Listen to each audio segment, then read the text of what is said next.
What's up, YouTube? Okay, we got the engine out of the car, as you saw in the last video, and we are going to start the teardown today.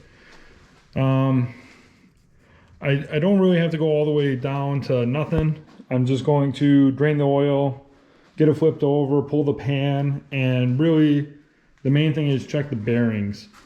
Everything was running good. It wasn't making any noises or anything like that, but it had low oil pressure, and I suspect bad main bearings.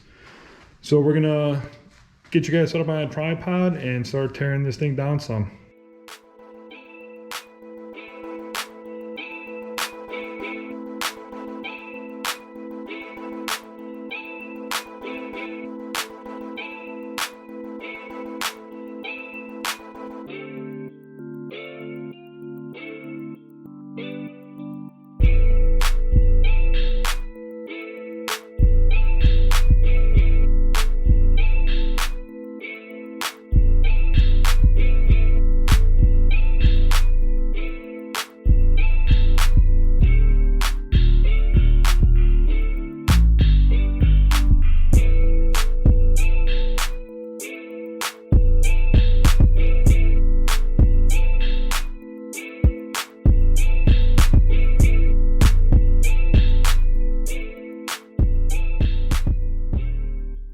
Okay, that took forever for the oil to drain.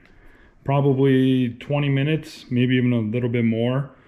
That was Rotella T4 1540, I believe. So it's a heavy oil, but it's also cold and just took forever. Anyway,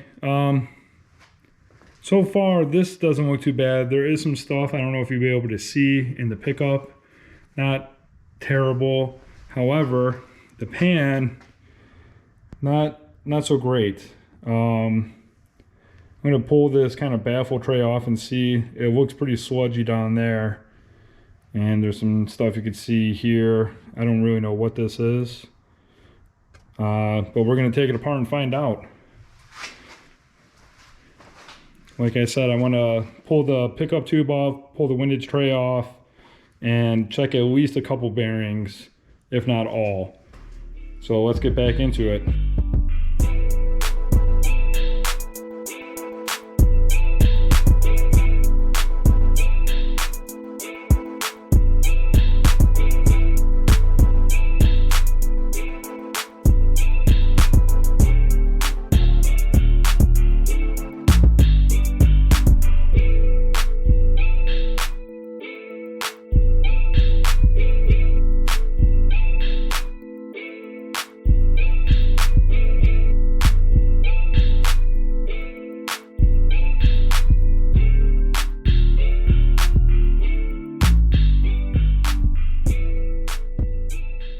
Alright guys, it's been a little bit since the last time we were out here working on this thing. In the last part you saw me start tearing off the oil pan, and I pulled off some of the caps, the main caps and rod caps to look at the bearings. They don't look great. I think I caught it before catastrophic failure so far. There are still some main caps I haven't pulled off yet. But overall it looks not good, but not shot. So I went ahead and bought new bearings already, just regular standard replacement bearings, nothing fancy, because honestly this engine's only going to have to last this season. I want to build another engine. I actually want to build an engine. This is still just a stock bottom end completely.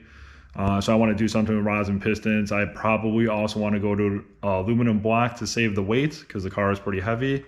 So anyway, right now we're going to start pulling off the front accessories, get the flex plate off, and get the crank out, start pulling everything apart so I can replace all the bearings.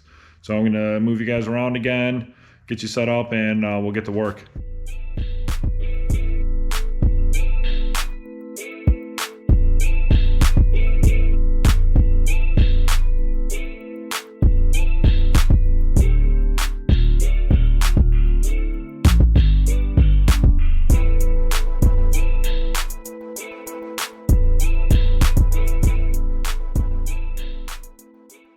Okay, as I'm tearing this thing down, you guys have seen I've been using a cordless impact, which is this guy here. It's a Milwaukee M12 fuel 3H drive impact, the compact impact. And it's been pretty awesome. I got this for Christmas. This is the first time using it. It's been pretty sweet. It does a 250 foot-pounds of torque, I think, which is fine for all this front drive stuff, but obviously not going to be enough for the crank pulley. So I had an old DeWalt, this monster. This is a 18 volt half drive. It's a DW059, if that matters. So you would think that this thing, being massively bigger than this, would be way more powerful. No, this does 300 foot-pounds of torque versus the Milwaukee's 250. So I had to go out and get the big guns. I just picked this up, the Milwaukee M18 fuel high torque half-inch impact. This is 1400 foot-pounds in reverse. I'm not actually sure it's going to get this off, but we're going to try. If it does, I'll be pretty impressed. In theory, it should, but it's a lot of torque on these crank bolts, so we'll see what it does.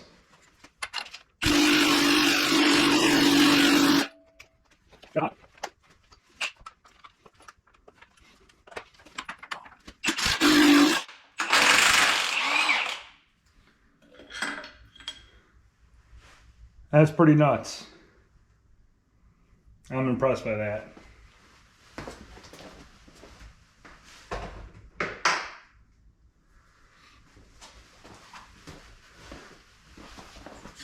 For anybody doing this at home, you should definitely use an impact socket. I didn't. And you should also not use an extension. Basically, they take a lot of torque. I don't know if you noticed, but when I had the extension on there, it wasn't doing anything. I took the extension off and almost immediately undid the bolt. So use an impact socket. Try not to use extensions.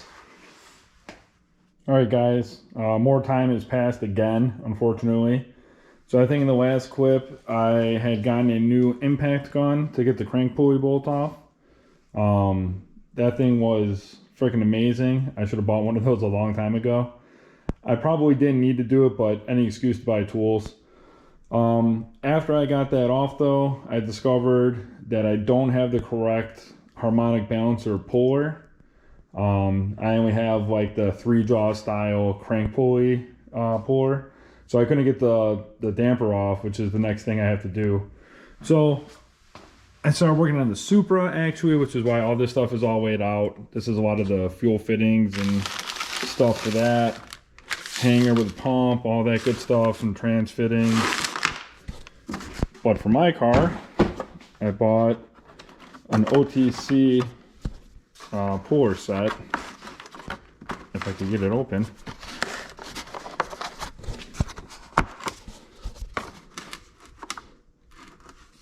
I bought this OTC puller set, which should have everything I need to get this thing off, and then some. So I'm gonna get set back up, get the motor spun over. We're gonna pull the harmonic balancer and then keep going on getting the crank out so we could put the bearings in this thing.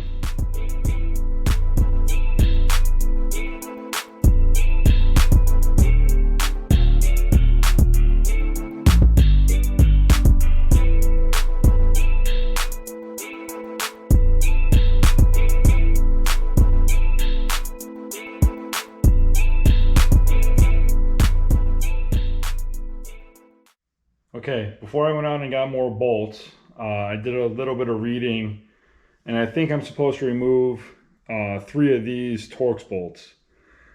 I'm not exactly positive which ones, but you can see on the back side, which I don't think I'll be able to show you, but you can see on the back side which ones are threaded in the hub versus threaded into the other piece.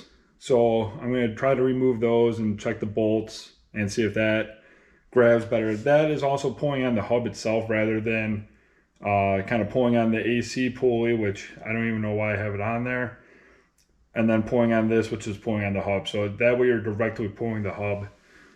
So that does make more sense. I just got to figure out which three I gotta get out, make sure I have the bolts for that, and we'll try this again. So let's give it a shot.